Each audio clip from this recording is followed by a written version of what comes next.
Welcome to Lamore's Cards and Horrors. I'm Matthew, and this is another cEDH beginner guide video where I have experienced members of the community come on to teach you about one of their decks. If you enjoy this video, like, comment, subscribe, consider supporting me on Patreon so I can make more of these and make them better for you. And with that, I'll pass it over to this episode's guest. Hi, I'm Cameron. I'm from Play to Win. You can check us out over at Play to Win MTG on YouTube and everywhere else at that handle.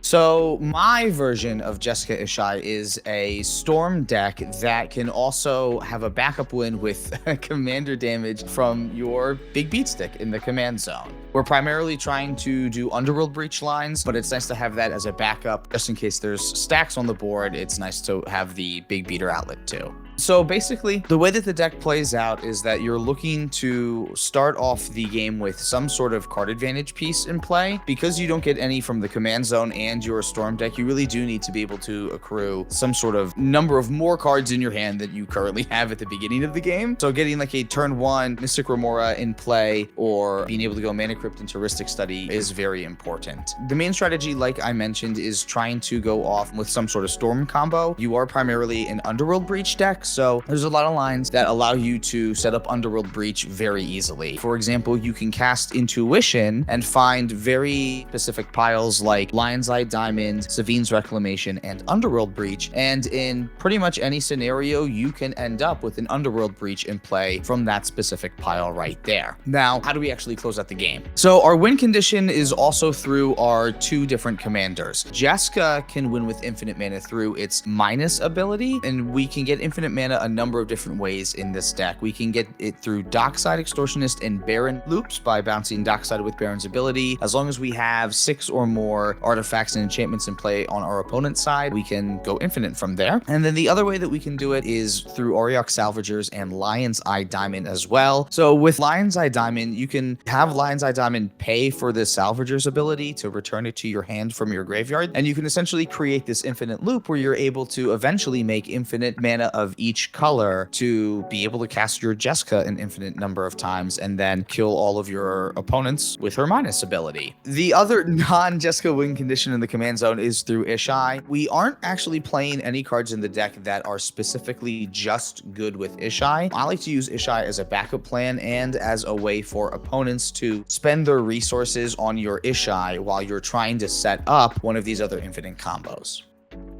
So this deck is set up to be able to try to go off quickly, well, as quickly as it can in Jeskai colors here, but it might be wise to actually have this played a little bit more slowed down and a little bit more mid-rangey here too. Especially, you know, if a lot of your plans are trying to get an early bird in play, a lot of times cards like Jeweled Lotus and Mana Crypt allow you to get that thing out on turn 1 or turn 2. And if that ends up being your strategy, it can be wise just to threaten people for a little bit with that while you're trying to accrue other value through some of your other like creatures like Esper Sentinel or like Ragavan, something else like that too. But overall, this deck is usually not the first at the table to be able to present a win, but it's usually good at stopping the first deck from winning and then being able to set up a win after that. So what you really want to do on turn 1 is get some sort of advantage piece in play. And that's kind of where like a lot of your creatures come in, like Ragavan, Esper Sentinel, Ledger Shredder, Dragon Rage Channeler, even like Archivist of Agma. Like those are all great ways to at least like be able to see more cards. You also have other creatures like Drenith Magistrate, which also just impact the board very quickly, and Gilded Drake, which can also take commanders that can power out really quickly, like Crown or something like that too.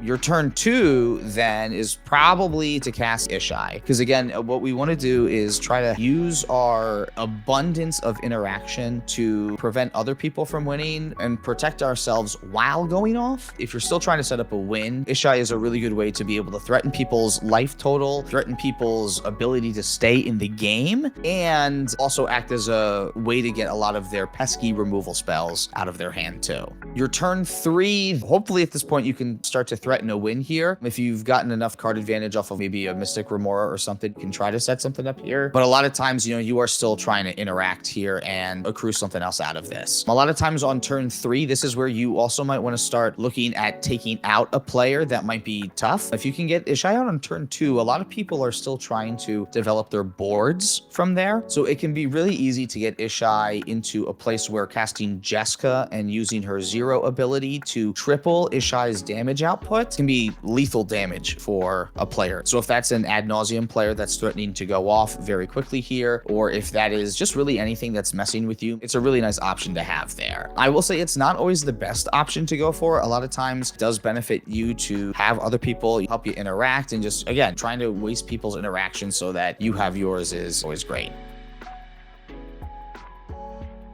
In the versions that I play, this is, again, very storm focused, and I am trying to actively go off with an Underworld Breach, and my whole deck, for the most part, is built around trying to be able to do that. I've seen a lot of other builds where you play other cards that are like really good with Ishai specifically, and I don't always think that that's the direction to go. There are some cards that are like really good with Ishai, like that also double as like interaction too. Like You Come to a River is one of them that I think about, and I have considered that for this deck, but it's not the most efficient bounce spell, and Ishai is really good even without cards that specifically benefit Ishai. Yeah, some people will stop feeding Ishai at some point. Like if you only have 5 counters on it, that might happen sometimes. Ishai over time is just going to keep accruing counters. People aren't just going to like stop casting spells forever. You're going to get to that point where, you know, I've had Ishais on help that get up to like 20 counters pretty easily, which is absolutely nuts. For me, the misconception around my deck is that it's a big Voltron commander. I don't always like to play Ishai as a big Voltron commander. And again, like the reason why that I like to play Ishai as a distraction instead of my main win condition is because everybody is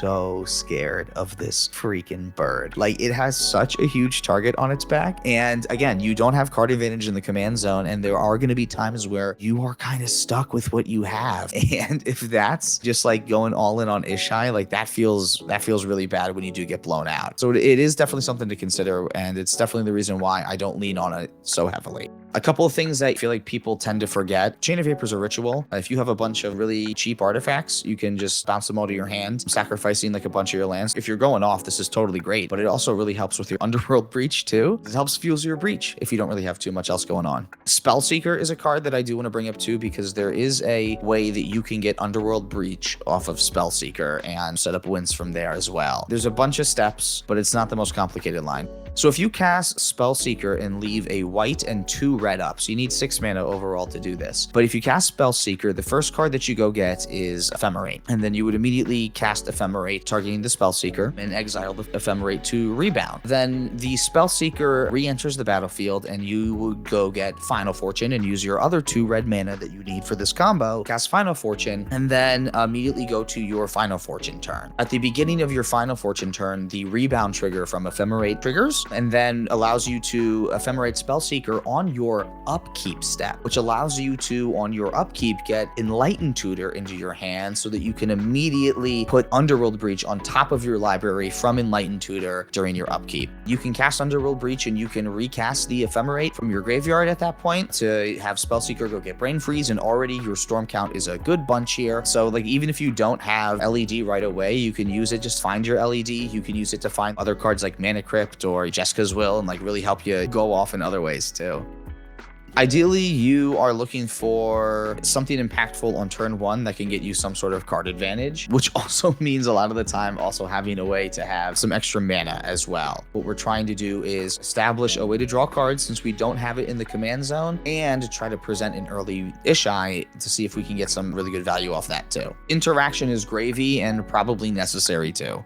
Oh my god, freaking snap this thing. Oh my god. You have interaction that you can cast even after you have your turn 1 card advantage piece in play that you'll be able to keep up for at least a little bit here. Also access a stacks piece potentially. Yeah, that hand's great.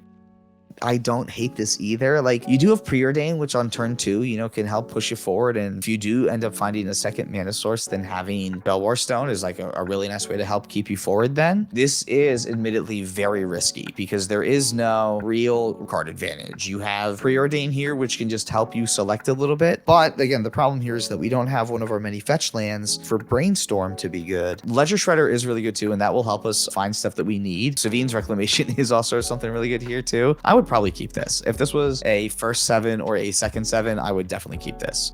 Oh boy, what a risky one. Gamble is the card that makes this like even slightly worthwhile. And you do have a way to get a turn 2 mana crypt into, you still have 2 mana, and then you can still like play Archivist of Agma on that turn then too. I guess that's not bad either. You don't have any interaction in this hand. Like a lot of the other hands that we saw do have interaction, but your card draw again isn't great. Your card draw option is also not great. I don't know, you still have a creature. I might also keep this. I think it's also very respectable to keep this. I feel like on a Mulligan's hand, this is pretty good, but I also feel like this is like your first 7, you can do better. So this deck does pretty well against a bunch of different strategies. This deck does really well against stack decks, especially stack decks that don't have like a lot of very easy combo lines to go for, or maybe like only have one combo line to go for. What I like about it against them is that Ishai tends to really overperform in those scenarios by being able to allow the stacks deck to prevent the other players from going off. Even though you're not going off, you can still usually take them out with an Ishai over the course of 2 or 3 turns then. So really like how it plays against stacks. Also, don't always hate it against super fast decks. Again, you do have a lot of interaction in this deck. There's a lot of free counter magic that you have too. So like I don't necessarily hate this against really quick decks like that too. What I do not always enjoy going up against are more mid-rangey decks. You can build Jeska Ishai to be much more mid-rangey, but a lot of mid-range decks, like a lot of Thrasios, even though you can kill them with Jeska, they can outvalue you pretty easily. Again, Dimna decks can usually outvalue you. You just get so much card advantage in the command zone with other commanders that you don't get with Jeska Ishai. So, you know, eventually they can just get more interaction than you, they get more removal than you, and you get to a point where they just start to overburden you. Hilariously, Grist is also a horrible matchup. You just have creature removal in the command zone and it sucks. You can't keep an Ishai around for anything. So in closing, my favorite thing about the Jeska Ishai pairing is that there is so much that you can do with this set of commanders here that you can really deviate from this strategy that I'm doing and play more stacksy builds and more, you know, on the board type win conditions instead of focusing so in on Storm that it really does allow for so much personality to be put into them. So, you know, I certainly don't, want to say that my strategy of Jeska Ishai is the best. I like to think that it's the best because it's the way that I like to play it, and it's the way that I've had the most success with it. But I've seen a lot of other builds that are much more mid-rangey. I've seen a lot of other card advantage creatures that people play that are more expensive than the ones that I'm running that I think also have a lot of merit. So I do think that there's a lot of flexibility with this deck, and I think that there's something you'd rather be doing than play the 98 that I'm playing, then go for it.